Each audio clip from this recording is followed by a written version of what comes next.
Welcome back to the marketplace. Now, government has so far been able to keep its spending slightly under what was approved by Parliament. That's the conclusion one may draw from the latest data covering government expenditure and revenue operations up to July this year. But what could be the implications of this on the economy? George Yafe tells us more. Government was, for instance, hoping to spend about 24 billion Ghana cedis as at July this year. However, the data shows that it actually spent 23 billion Ghana cedis. The slight reduction in expenditure was mainly due to savings made with the payment of compensation for public sector workers. The data revealed that government is still struggling with budget overruns as it spent 4.7 billion Ghana cedis more than revenue mobilized. Interest payment was still a challenge for government as it came up as one of the biggest spending items. On the revenue side, government was still having a challenge in meeting projected target as it was able to mobilize 18 billion Ghana cedis as against 21 billion Ghana cedis. This was mainly due to challenges with domestic revenue, as the data shows it was struggling in meeting this target. For some analysts, if this trend should continue, then government will end the year without recording any serious overrun, especially in an election season, a development that could mean a lot for the economy going forward. And in a related development, economist with Databank Courage Marty says the 2017 quarter estimates show there is some commitment by government to contain rising expenditure. Parliament yesterday approved almost 11 billion cedis as expenditure targets for next quarter of 2017. Total compensation for public sector workers emerged as the biggest spending item for government, next as well as interest payments. However, for Courage Marty, the trend analysis indicates spending will be contained. Came across as expected, because from our own forecast of using historical and current situation, we thought that it's likely to come out at 10.7 billion cedis, and so we're not surprised to see something in the region of 10.9 or 11 billion cedis. So overall, the expenditure side looks quite as expected. Let's look at the various items in the expenditure lines, and one would ask that compensation and the other things for public sector workers is still a big issue going into 2017. Are you also surprised by that one? Well, first of all, I am not surprised again, and it doesn't come across as a surprise because you would expect that given the increase in the cost of living, there should be some adjustment on the nominal end of your income. And so we saw the government agreeing some amount of increase in public sector wages for the coming year, and that is reflected in the projections for compensations. And when you compare it with what we had same quarter last year, it seems there's just an increase of about 500 million, cedis. And so that, give or take, if you account for the agreed increase in wages, then roughly that is it. And so it also is not a shock. Right, so for this same period, government is also forecasting almost 9 billion Ghana cedis as revenue. Meanwhile, economist at the University of Ghana, Professor Quartey, is concerned about the figure allocated to compensations in the 2017 first quarter estimates. In an interview this morning with hostess of News Desk, Beatrice Edu, Professor Quartey said the situation will affect government's ability to contain excessive expenditure. Then, if you look at it, it's something that is not just popping up. That has been the trend. We spend so much money paying for salaries and wages, compensation, etc. So it is not new. This is where we find ourselves, especially after the single spine wage salary structure was implemented. We find that over 50 to 60% of our total revenue goes into wages and compensation. But also, it is quite worrying that we are spending so much money paying for servicing our loans, and if we are not careful, if we do not invest this money into productive ventures, in the next 10 to 15 years, we'll really have ourselves to blame. Professor Kote, this is not the first time we are getting here. Why do we always have to get here, paying interest on loans and salaries? Is it a matter of poor planning or mismanagement? Well, I think some of the borrowing that we have undertaken, we have not been very prudent in terms of investing them into very productive activities that would generate resources for us to be able to repay some of these loans. So gradually, we continue to accumulate more debt. We borrow to pay off old loans and continue to borrow. But actually, what you should be doing is to borrow to invest so that you can repay. But if we borrow to repay old or existing debt all the time, and we are not generating enough revenue to pay some of these loans or debt, then we find ourselves in this situation.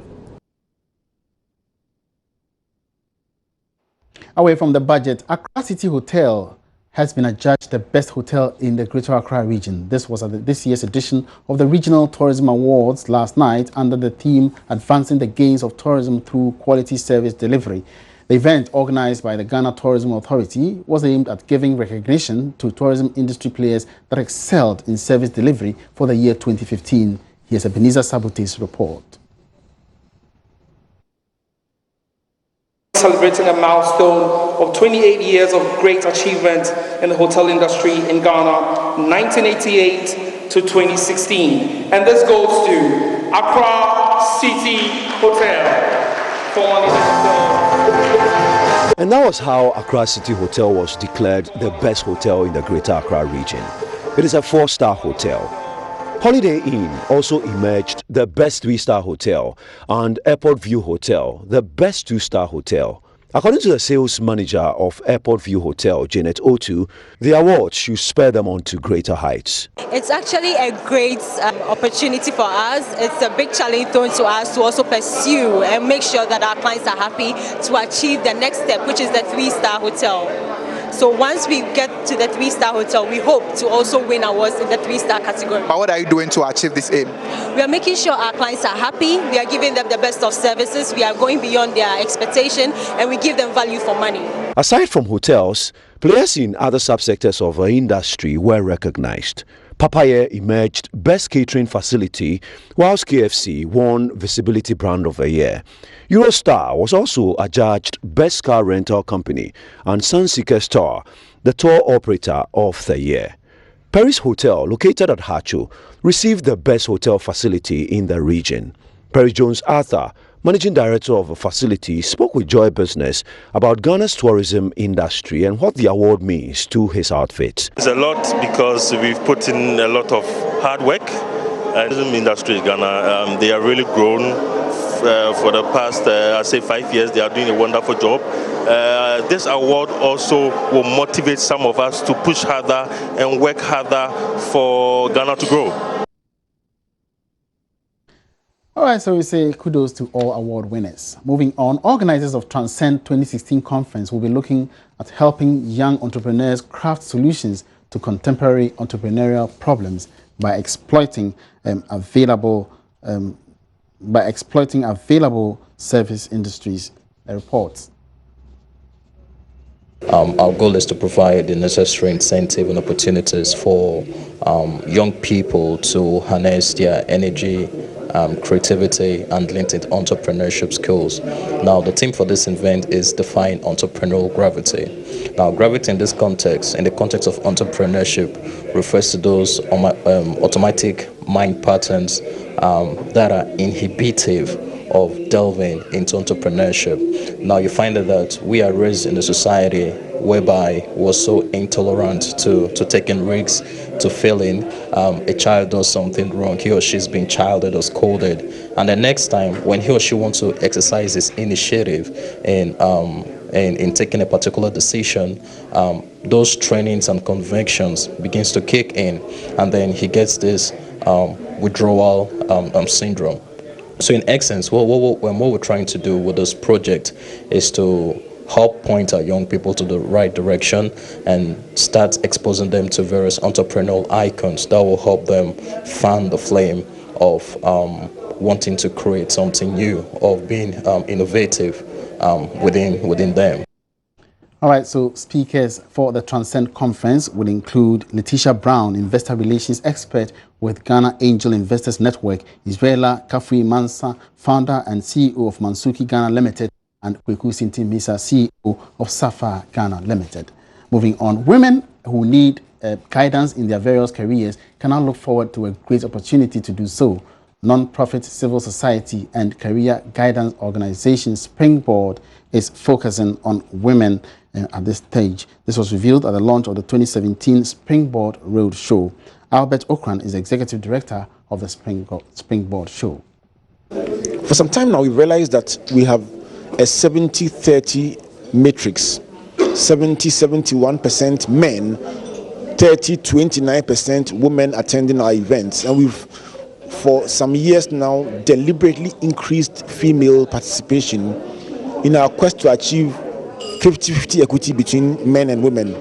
And so beyond encouraging women, we want to actually create special interventions for women to enable them benefit from what you do at Springboard. As long as half of our population are women, we should be able to dream about creating interventions that enable them to realize their dreams. Some of the best role models and mentors I've had in my life, I was raised by a single mother. My father died early in life, and I know the power of a woman with a dream and a vision. And so I'm passionate about investing in women who have their own dreams and their own aspirations to go ahead and achieve them and to help build the kind of country that we all are looking forward to. I think that Springboard 2017 will set in motion a massive change that will become the biggest human capital intervention in this nation.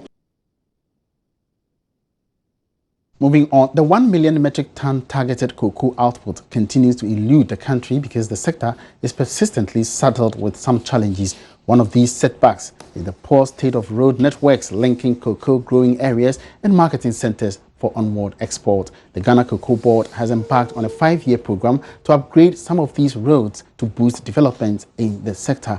Kuku Aban, on a repeat of the agenda, focuses on cocoa roads. It's on the agric sector, where the chief executive of cocoa buying company, PBC, Maxwell Atakra, is making a fresh case for cocoa roads in the country, especially to be upgraded. This, according to him, is essential in cutting back on post-harvest losses and as well benefit the economy immensely. You'll always be hearing of cocoa roads, cocoa roads. You see, cocoa is produced in areas which unfortunately the road infrastructure doesn't happen to be the best. Okay, so collecting the cocoa after you've purchased it from farmers, and moving it to points where it can be loaded and moved to port becomes a great difficulty. So once that infrastructure is improved, it definitely will come to enhance our operations in the marketing, purchasing and delivery of cocoa to port. So what reaction to this call? Well, Senior Public Affairs Manager at Cocoa Board, Noah Amenya, agrees upgrading these roads is critical to cutting back on post-harvest losses and also to the benefits of the economy. And as part of efforts to address this, according to him, some roads in the cocoa growing areas have been earmarked for construction. A project, he tells us, is already underway. Access to good road would enable us to be able to move the commodity fast enough and also to improve the local economy and make it more exciting for the farmers or the young ones to live in that community. That is why Cocoa Board has embarked on this road rehabilitation and construction activities. So far, we have launched about 2,340 kilometers of road, and most of it is bituminized because we want to have a permanent solution to the road reconstruction that we are doing. This constitutes about 195 different lots of roads, and it is in all the 6 cocoa growing regions. So it is opening up the place, it is enabling us to move cocoa much faster. It is also helping the farmers. So when are we hoping to have them in a position that we say maybe about 90% of roads in these areas are done, or 70 or so, and by which time? It is a 5-year project for Cocoa Board. And so we do phase 1, we continue with the second phase. We will be doing that until 5 years. We'll take a stock of what we have been able to do and maybe say that, yes, enough of cocoa rolls, or yes, let's continue. Noah Amenya is the Senior Public Affairs Manager at Cocoa Board.